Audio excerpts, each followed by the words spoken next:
Organisation है उनके behalf पे हम सभी स्टूडेंट ऑर्गेनाइजेशन यहाँ जमा हुए हैं। हमारे कुछ अनसर्ट या कुछ कंसर्न्स थे, हमारे कुछ ग्रीवियंसेस थे, तो हमें लगा कि इसको अथॉरिटीज़ तक पहुँचाने के लिए, हमारे यूटी एडमिनिस्ट्रेशन तक पहुँचाने के लिए, हमारे डिस्ट्रिक्ट एडमिनिस्ट्रेशन तक पहुँचाने के लिए बहुत ज़रूरी था एक कलेक्टिव प्रेस कॉन्फ्रेंस करना। इसी रिगार्डिंग हमने अराउंड स्टूडेंट सेंट्रिक इश्यूज़ को हमने सबसे पहले यहाँ पे उजागर किया है। जब से बाइफ्यूरिक सारे जगहों पे बहुत सारे सेक्टर्स में अनसर्टेनिटी है, थोड़ा क्लियर हमें रूल्स और कंडक्ट्स के बारे में चीज़ें नहीं पता चल रहा, उसके इसी रिगार्डिंग जो स्टूडेंट कम्युनिटी है सबसे ज़्यादा इफ़ेक्ट हुआ है। आप सबको पता है स्टूडेंट कम्युनिटी हर फ्रंट पे सफ़र हुआ है इस एम्बिग्यूटी और वेकनेस की वजह से। तो इसी वेकनेस को हम आज आप सभी लोगों के सामने लाना चाहते हैं कि जो जो कंसर्न्स है हमारे, वो चंद कंसर्न्स है। सबसे पहले तो हमारा DSSRB का कंसर्न है जो पेंडिंग रिजल्ट है। उसके अलावा हमारा जो अनसर्टेनिटी है डोमिसाइल लॉ को लेके, जॉब सिक्योरिटी को लेके, तो हमारा जो जॉब सिक्योरिटी और डोमिसाइल लॉ को लेके हमारी अनसर्टेनिटी है।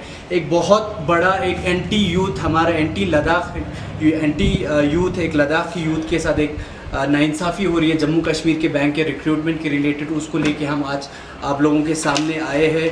उसके अलावा हमारे जो प्रोफेशनल कॉलेजेस का ना होना और उनमें जैसे कि आपका सिक्किम पे रिक्रूटमेंट बंद कर दिया लद्दाख को, इस इशू को भी हम आज आप लोगों के सामने हाईलाइट करेंगे। इसके अलावा जो लद्दाख यूनिवर्सिटी का इंफ्रास्ट्रक्चर है, सब्जेक्ट कॉम्बिनेशन है, इसकी वजह से बहुत सारे स्टूडेंट्स परेशान हैं।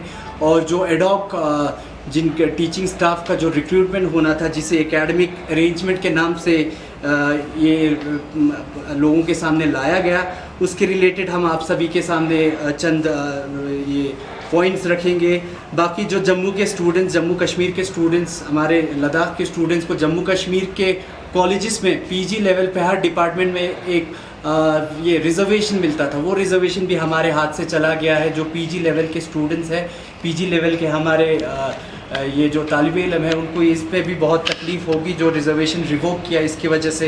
बाकी इसके अलावा PSC का हमें बहुत कुछ भी अंदाज़ा नहीं है। पब्लिक सर्विस कमीशन का हमारा जो एक ब्राउनी पॉइंट था वो हमसे हटा दिया गया है। बाकी जो एक हमारा जो हाई कोर्ट का लीगल फ्रेटर्निटी का एक हमेशा से बहुत लंबा तवील ये डिमांड रहा है, जिसमें एक सर्किट बेंच देने की जो बात थी वो अभी तक पेंडिंग है। और उसके अलावा जो हायर एजुकेशन इंस्टीट्यूट में जो एक इनसफिशेंसी है इंस्टीट्यूशंस का, जॉब्स और अपॉर्चुनिटीज़ का यूथ के रिलेटेड, तो इन सभी को लेके हम आज आप लोगों के सामने आए हैं। बहुत बहुत शुक्रिया आप सभी का, सभी मीडिया हाउसेस का मैं बहुत तहे दिल से शुक्रिया अदा करता हूं कि आप लोग आज यहां पे आए। तो DSSRB के रिलेटेड हमारे सीमोक के प्रेसिडेंट जावेद साहब हमारे साथ जुड़ेंगे। जावेद साहब इस पर रोशनी डालेंगे।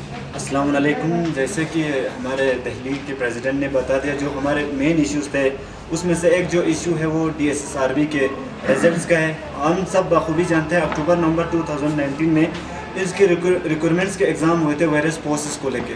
अब 9 मंथ्स हो रहा है अराउंड, अब तो 1 साल हो रहा है, अभी तक रिजल्ट्स का नाम और निशान पता नहीं है। तो मैं जो भी बातें यहाँ पे कहने जा रहा हूँ, मैं हवा में नहीं कह रहा हूँ। जो DC साहब ने हमें बातें बताई थी, जो उसने हमें एश्योरेंस दी थी, उन सारे चीज़ों को आप लोगों के सामने कोट कर रहा हूँ। सबसे पहले बिफोर हम एग्ज़ाम गए, एग्ज़ाम से पहले हम एक मेमोरेंडम लेके गए थे कि फेयर एंड स्मूथ एग्ज़ाम्स होना चाहिए और साथ में फेयर रिजल्ट भी होना चाहिए। उस समय हमें DC साहब ने एश्योरेंस दिया था कि अगर हम 2 दिन में रिजल्ट निकालेंगे तो कहाँ से अनफेयर होगा। एनी हाउ एग्ज़ाम्स हुए, सारे खुश थे कि एग्ज़ाम बड़े अच्छे से हुआ, फेयर एंड स्मूथली हुआ।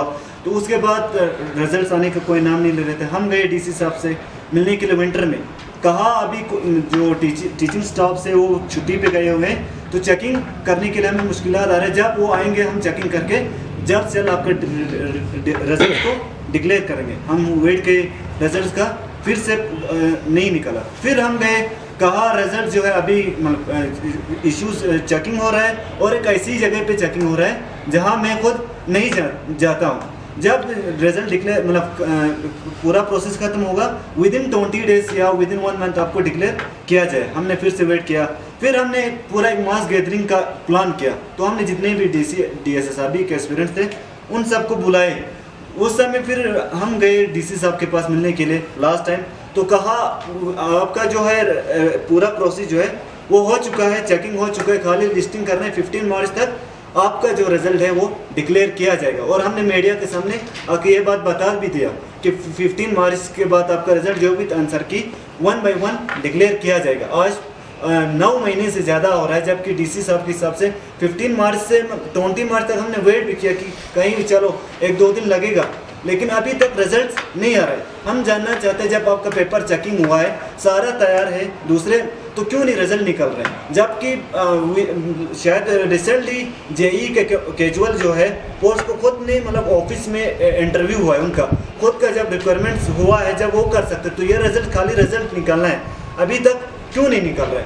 सारे जो हर कोई जानना चाहते इतना डिले क्यों हो रहा है, क्या वजह है? जबकि पहले अप्रहेंशन था, रूमर था कि चेकिंग नहीं हुआ है या ट्रेजरी में पड़ा हुआ है, लेकिन डीसी साहब ने खुद हमें एश्योरेंस दिया था कि पूरा चेकिंग हो चुका है, 15 मार्च तक रिजल्ट डिक्लेयर किया जाएगा। हम चाहते हैं कि जो एनेक्सिटी जो बढ़ रहे हैं लोगों के बीच में, एस्पिरेंट्स के बीच में, ये जो रूमर्स बढ़ रहे हैं, इस रूमर्स को आप रूमर्स ही रहने दो और आप अपनी जगह पर रिजल्ट्स को डिक्लेयर करें। उसके अलावा एक और इशू जो अकाउंट असिस्टेंट का अभी तक रिक्वायरमेंट नहीं हुआ है, और साथ साथ में उन्होंने जब पहले एडवर्टाइजमेंट निकाला था उस समय 25 पोस्ट का, उसने वहाँ पे लिस्ट में 25 पोस्ट थे। जब सारे एस्पिरेंट्स ने फॉर्म भरा है तो बाद में 23 पोस्ट विड्रॉ किया जाता है। हम जानना चाहते हैं, आफ्टर फॉर्म भरने के बाद हमने डीसी साहब से भी बात की थी, ये क्यों विड्रॉ किया जाता है अकाउंट असिस्टेंट का? हम चाहते हैं जो 25 पोस्ट अकाउंट असिस्टेंट के थे, अकाउंट असिस्टेंट के ही हो और उनका एग्जाम्स जल्द अज जल्द रिक्रूट किया जाए और मेनली DSSRB का रिजल्ट जल्द अज जल्द निकाला जाए।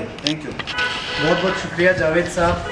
ये सिचुएशन जो DSSRB का है वो कॉन्ट्रडिक्टरी भी है, जो गवर्नमेंट का स्टेटमेंट है कि जॉब रिलीज़ होगा, जॉब निकलेगा, नए जॉब्स निकलेंगे स्टूडेंट्स के लिए, तो जो प्रॉमिस था एक जॉब्स और डेवलपमेंट का नए न्यूली फॉर्म यूटी में, यूनियन टेरिटरी में लद्दाख के, तो कहीं फिर ख़त्म होते दिख रहा है। जिस तरह अकाउंट असिस्टेंट का जॉब का सिचुएशन आपने जावेद साहब से सुना, या फिर हमारा DSSRB के डिफरेंट क्लास 4 से लेके पटवारी से लेके टीचर से लेके जॉब रिलेटेड जो कंसर्न्स थे उनके बारे में सुना। हमारे साथ अंसारी साहब हैं। अंसारी साहब जो हमारे जॉब सिक्योरिटी और डोमिसाइल लॉ के रिलेटेड जो कंसर्न इशू है लद्दाख का, वो हमारे सामने रखेंगे, और उसके अलावा जो लद्दाख यूनिवर्सिटी का चंद जो इशू है वो भी ये सामने रखेंगे। सबसे पहले जब जम्मू एंड कश्मीर स्टेट को बाइफर्केट किया था और उसमें से 2 यूनियन टेरिटरी जम्मू कश्मीर और लद्दाख को किया था, उनको ये प्रॉमिस किया था कि हर चीज़ में आपको डेवलपमेंटल बेसिस पे आपको डेवलपमेंट हो जाएगा। जैसे कि फिर जब हम जम्मू एंड कश्मीर स्टेट में था, हमारी जॉब्स को लेके या लैंड्स को लेके सब प्रोटेक्टेड था अंडर आर्टिकल 370 में। उसके बाद जब लद्दाख को यूनियन टेरिटरी बना दिया, उसके बाद हम सब यही उम्मीद रखते थे कि हमारी भी लैंड और जो जॉब्स थे वो सिक्योर करेंगे, उसमें कोई कॉन्स्टिट्यूशनल सेफगार्ड लाएंगे। फिर अब हम ये लोगों से तक ये पहुंचाना चाहते हैं कि गवर्नमेंट का क्या राय है, गवर्नमेंट का क्या हमारे लिए कुछ रिजर्व पॉलिसी रखा है कि हमारी जॉब्स और लैंड्स को प्रोटेक्ट करने में। रिसेंटली हमने जो देखा है कि डॉक्टर्स की कुछ रिक्रूटमेंट हुए थे, उसमें से हमारी जॉब्स छिन रहे थे, क्योंकि हमारे जो लद्दाख के लिए कुछ पोस्ट थे, वैसे भी यहाँ पे उतने ज़्यादा जो है मेडिकल कॉलेजेस नहीं है, उतने ज़्यादा हॉस्पिटल्स नहीं है, तो जॉब क्रिएशंस भी बहुत कम होते हैं। और जो लद्दाख की पॉपुलेशंस के लिए वो जॉब क्रिएट काफ़ी थे, लेकिन जब बाहर से उन पोस्टों को आप वहाँ से जाके फील करेंगे कि पूरा ऑल इंडिया बेसिस पे, तो हमारी जॉब पे कोई सिक्योरिटी नहीं रहते। और हमारे जो यूथ्स थे, जो एस्पिरेंट्स थे, वो यूथ्स के जो बहुत सारे एस्पिरेशंस हैं, उन सब पे पानी फिर जाते थे कि मतलब हमने इतने पढ़े कि और अपने जगह पे हमें जॉब करने, वो जॉब तो छीन रहे थे। और इसमें जो डोमिसाइल लॉ के बारे में, जो जम्मू एंड कश्मीर के लोगों के लिए अपने एक डोमिसाइल लॉ है, जिसमें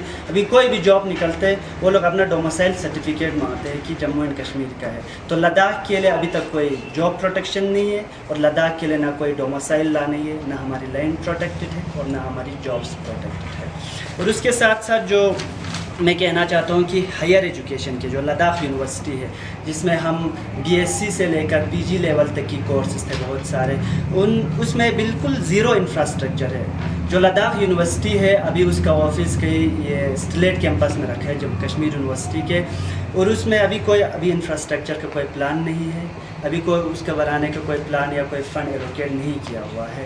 और उसके साथ साथ जो उसमें एडहॉक बेसिस पे जो एकेडमिक अरेंजमेंट करके उन्होंने एडवर्टाइजमेंट निकाले थे, अभी तक वो फिलअप नहीं किया है। हमारे MP साहब ने कहा था कि अभी लद्दाख में 5000 से ज़्यादा हम और जॉब्स लाएंगे।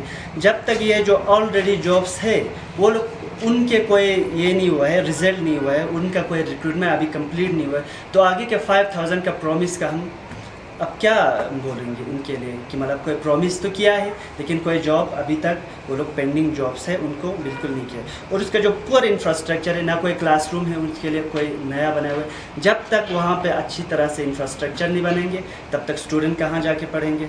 जब तक अच्छी तरह से कोई यूनिवर्सिटी का इंफ्रास्ट्रक्चर डेवलप नहीं होगा तब तक कोई जॉब क्रिएशंस भी नहीं होंगे। जब और उसके साथ साथ एक सब्जेक्ट कम्बिनेशंस है, बहुत सारे स्टूडेंट्स अपने मनपसंद के सब्जेक्ट नहीं ले पाते हैं क्योंकि यहाँ पे बेसिकली कोई 2-4 सब्जेक्ट कम्बिनेशंस है, लाइक बॉटनी, ज़ूलॉजी, बायोकेमिस्ट्री, जो जनरलाइज सब्जेक्ट होते हैं। अगर उनको कोई स्पेसिफिक सब्जेक्ट्स लेने होते हैं या जैसे मोलिकुलर बायोलॉजी का सब्जेक्ट या कोई एंथ्रोपोलॉजी का सपोज एग्जांपल लेते हैं तो उनका कोई कम्बिनेशन नहीं मिलते हैं यूनिवर्सिटी में। क्यों नहीं मिलते? क्योंकि एक तो इंफ्रास्ट्रक्चर नहीं है, वहाँ पे फैसिलिटीज़ इसलिए नहीं है क्योंकि एक दूसरे के साथ ये लिंक है। जब तक इंफ्रास्ट्रक्चर नहीं होगा तब तक कोई सब्जेक्ट कम्बिनेशन भी आगे से नहीं आएंगे।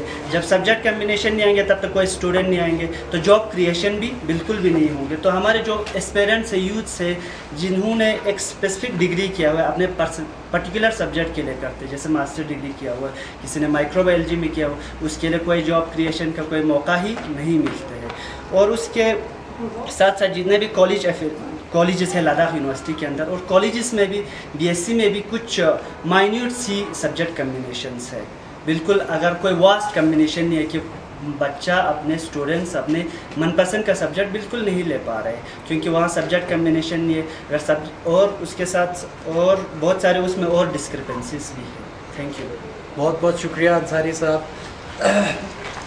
जो लद्दाख यूनिवर्सिटी का इंफ्रास्ट्रक्चर डेवलपमेंट जॉब के रिलेटेड हमारे अंसारी साहब ने आप सभी को बोला, तो मैं कुछ रिक्रूटमेंट और इसके रिलेटेड हमारे नईम साहब जो जम्मू के प्रेसिडेंट है इनसे जानना चाहता हूँ कि रिक्रूटमेंट के रिलेटेड जो प्रोफेशनल कॉलेजेस है उनमें प्लस जो पीजी लेवल का हमारा रिजर्वेशन होता था हर डिपार्टमेंट में, जम्मू कश्मीर के कॉलेजेस में डिपार्टमेंट में एक सीट लद्दाख के लिए रिजर्व होता था। ये याद रखिए, मैं जब लद्दाख बोल रहा हूँ मैं ले करगिल दोनों को बोल रहा हूँ। और ये सारे issues, it is not only Kargil centric but it also includes these all the issues are concerning both the districts of the union territory. दोनों डिस्ट्रिक्ट्स को लेके और सारे यूथ सेंट्रिक ही है, स्टूडेंट सेंट्रिक ही है। जहाँ पे हमारी दुर्दशा हो रही है हमारा, बट उन्हीं चीज़ों को लेके हम आप लोगों के सामने आए हैं। बहुत बहुत शुक्रिया नईम साहब। अस्सलाम वालेकुम। जैसे कि आप सबको पूरी तरह से वजाहत की, जो हमारे जितने भी इश्यूज़ थे उनको लेके हमारे जावेद भाई ने, हमारे सैयद भाई ने और अंसारी भाई ने पूरी तरह से आप लोगों के सामने वजाहत की है। तो रिजर्वेशंस को लेके जो हमारे इश्यूज़ हैं, जो कंसर्न्स हैं, उनके ऊपर मैं थोड़ी सी रोशनी आपके सामने डालना चाहूँगा। सबसे पहले तो हम सब बखूबी जानते हैं कि बाइफिकेशन से पहले जो जम्मू और कश्मीर में जितने भी यूनिवर्सिटीज़ थी, चाहे जम्मू यूनिवर्सिटी हो चाहे कश्मीर यूनिवर्सिटी हो, इन दोनों यूनिवर्सिटीज़ के अंदर लद्दाखी स्टूडेंट्स के लिए हर एक डिपार्टमेंट में, हर एक पीजी डिपार्टमेंट में एक सीट रिज़र्व होती थी, जो कि अभी बाइफिकेशन के बाद यूटी लद्दाख बनने के बाद उसको ख़त्म किया गया और हमारे लिए कोई सीट वहाँ पर रिज़र्व अभी नहीं है। और ये देखा जाए तो हमारे लिए एक माइनस पॉइंट है। अभी हमें वहाँ पर अगर सीट निकालनी हो तो ओपन में फ़ाइट करनी होगी, वरना हमें क्या होता था, पहले हमारे लिए एक सीट किसी भी तरह से एक रिज़र्व होती थी। और दूसरी बात रिजर्वेशंस की आती है, हमारे जो प्रोफेशनल कॉलेज होते थे, जितने भी प्रोफेशनल कॉलेज होते थे वहाँ पे जो भी हमारे स्टूडेंट्स जिन्होंने प्रोफेशनल कोर्स किया हो उनके लिए वहाँ पे रिक्रूटमेंट रिजर्वेशंस होती थी। वो भी अभी इस टाइम पे स्कीम्स हो, चाहे आपका स्कॉस्ट हो, चाहे जीएमसी हो, जीटीसी हो, वहाँ पे वो रिजर्वेशंस भी अभी ख़त्म कर दी गई है। और साथ ही साथ मैं ये भी बोलना चाहूँगा कि अभी हमारे यहाँ लद्दाख के अंदर कोई प्रोफेशनल कॉलेज है भी नहीं। तो जितने भी स्टूडेंट्स, जो भी एस्पिरेंट्स हैं, जिन्होंने जो प्रोफेशनल कोर्स कर रहे हैं या जिन्होंने किया हुआ है, ये उनके लिए बहुत ही कंसर्न है और बहुत ही बड़ा इशू है उनके लिए, और हम सब के लिए इन चीज़ों के ऊपर सोचने की ज़रूरत है। शुक्रिया। बहुत बहुत शुक्रिया नईम साहब। और दो जो पेंडिंग इश्यूज़ है, एक तो जम्मू कश्मीर का है। जम्मू कश्मीर का जो रिक्रूटमेंट है, अभी नए जो रिक्रूटमेंट पॉलिसीज़ आए हैं उसमें लद्दाख का जो इंडिविजुअल है वो भर नहीं सकता। तकलीफ़ हमें ये है कि यूनियन टेरिटरी एक प्रेस रिलीज़ तक इस पे नहीं डालती है। और जो स्टूडेंट्स हैं, जो बहुत सारे लोगों ने ईमेल्स रिसीव किया, आप लोगों को पता है फेसबुक पे वायरल हो रहा है, व्हाट्सएप पे वायरल हो रहा है, इतने सारे जो लोगों के कंसर्न्स है, स्टूडेंट्स के कंसर्न्स है, जॉब जो एस्पिरेंट्स हैं उनके कंसर्न्स है कि वो अब जम्मू कश्मीर में क्यों नहीं भर सकते, जम्मू कश्मीर बैंक में। जम्मू कश्मीर लिटरल सेंस में आप नहीं देखते हो। आपको देखना होगा जम्मू कश्मीर बैंक पहले से ही बाइफ्यूरिकेशन के पहले से ही फॉर्म करता है। Jammu Kashmir doesn't means only Jammu and Kashmir, it also included Ladakh अभी तक। और लद्दाख में अभी तक हमारे यहाँ पे हर घर से हर फैमिली मेम्बर, हर कोई अकाउंट होल्डर है जम्मू कश्मीर बैंक का। इतना हमारे यहाँ पे इन्वेस्टमेंट होता है जम्मू कश्मीर बैंक का। हमें कोई जॉब का पता नहीं है, हमें आउटराइटली रिजेक्ट किया जा रहा है, सीधे सीधे रिजेक्ट किया जा रहा है कि आप लद्दाख से हो, आप हमारे यहाँ जॉब नहीं कर सकते। हमारा यूटी इंतज़ामिया से गुजारिश है, लेफ्टिनेंट गवर्नर से हमारी इल्तिजा है कि कम से कम इस पे रोशनी डाले, टेकअप करे गवर्नर के साथ, जम्मू कश्मीर का जो गवर्नर है उसके साथ टेकअप करे इस इशू को, उनको भी आगाह करे। हमारे सीसी साहब से हमारी रिक्वेस्ट है कि ये टेकअप करे इस इशू को, क्योंकि ये जम्मू कश्मीर का हमारा जॉब रिजर्वेशन, जो जॉब अनअवेलेबिलिटी रखना, जॉब को बिल्कुल लद्दाख के लोगों के लिए ख़त्म करना, ये एक बहुत मेजर कंसर्न है। इसकी वजह से एक मेजर अनएम्प्लॉयमेंट हमारे यहाँ जो होने वाला है, और जो डेफिसिट है वो ऑलरेडी जितना डेफिसिट है अनएम्प्लॉयमेंट का, वो that is going to get increase. उसके अलावा पीएससी के रिलेटेड हमारा बहुत सारा दिस इज़ नॉट क्लियर, बिल्कुल भी क्लियर नहीं है। पीएससी के रिलेटेड बहुत ज़्यादा हमारा एम्बिग्विटी है, हमें कुछ चीज़ें क्लियर नहीं किया गया है। पीएससी में यहाँ पे ऐसा कहा जाता है कि जम्मू कश्मीर जो कश्मीर एडमिनिस्ट्रेटिव सर्विस से तो हम बाहर निकाल ही दिए गए हैं हमें तो, बट गेजेटेड पोस्ट के लिए कह रहे हैं कि लद्दाख का हम जेके पीएससी कंडक्ट करेगा। लेकिन इसमें एक दिक्कत ये आता है कि जो एक +1 एक हमारा ये आता था, अपॉर्चुनिटी आता था कि हमें एक रिजर्वेशन मिलता था लद्दाख का, क्योंकि वो रिजर्वेशन हमसे फिर छीना जा रहा है। तो हमें यहाँ भी अफसोस, मुझे काफ़ी अफसोस हो रहा है ये बोलते हुए कि यहाँ पे भी हमें शिकस्त मिल रही है, हमें लद्दाख के यूथ को शिकस्त मिल रही है, डिफीट मिल रही है यहाँ पे भी पीएससी में आके।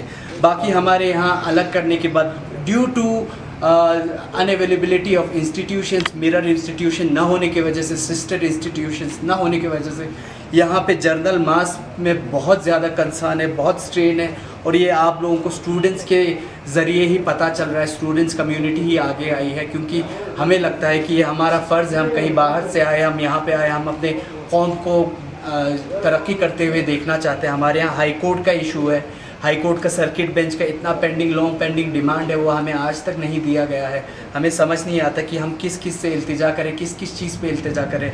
रिजर्वेशन का आप देखिए, हर जगह रिक्रूटमेंट हो, जॉब्स हो, एजुकेशन हो, या फिर आपके दूसरे कंसर्निंग ये हो चीज़ें हो, उन सब में हमारा रिजर्वेशन ख़त्म कर दिया। लद्दाख को एक ऐसे बैकफुट पे लाके खड़ा कर दिया है हमारे एडमिनिस्ट्रेशन ने।